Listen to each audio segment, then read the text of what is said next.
Hello and welcome to Signature TV News Highlights for this Friday. I am Obomano Marvelous Chinedu. The federal government on Thursday banned overcrowding and large gatherings such as assemblies and visiting days as schools reopen on Monday.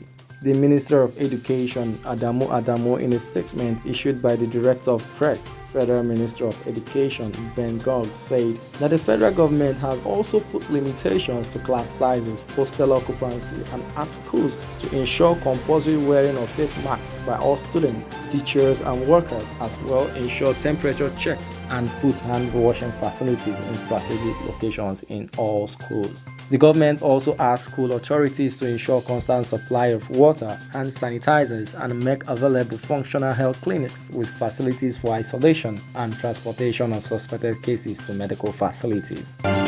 The Vice Chancellor of the University of Calabar, Professor Florence Obi, has inaugurated a COVID-19 Task Force Central Team for the institution ahead of resumption date. The team, which is headed by Dr. Kingsley Akaba, has Dr. Paul Ode, Dr. Leku Ode, Dr. Alexander Peter, Dr. Bansi Ubi, and Mrs. Josephine Bisson as members.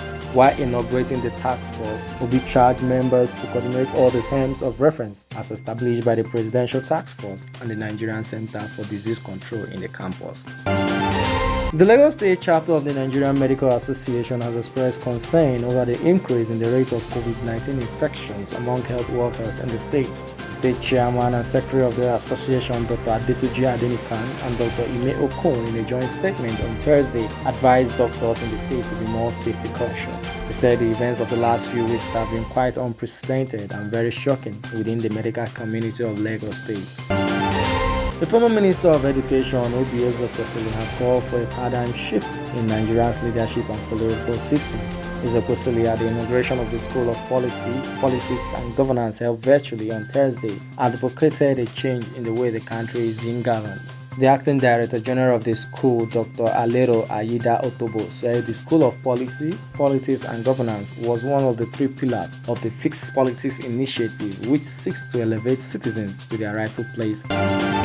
Following the outbreak of cholera in Gunmen and Agatu local government areas of Benue State, no fewer than 40 persons have been reported to have died. The state government has therefore directed people living in the river banks to be careful of the water they consume. The State Commissioner for Health and Human Services, Dr. Joseph Ningi, explained that the state government had taken steps to contain the spread of the disease with the deployment of drugs and medical personnel to the affected Gunmen and Agatu local government areas of the state to provide treatment for the victims.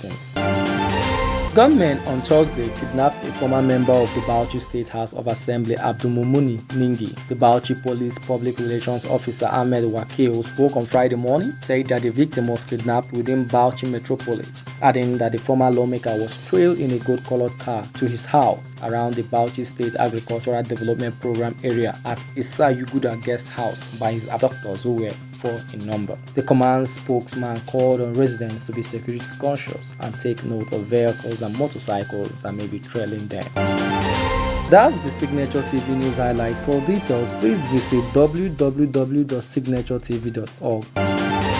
On behalf of my producer Damilola Abuju, thanks for watching. I am Obomano Marvelous Chinedu.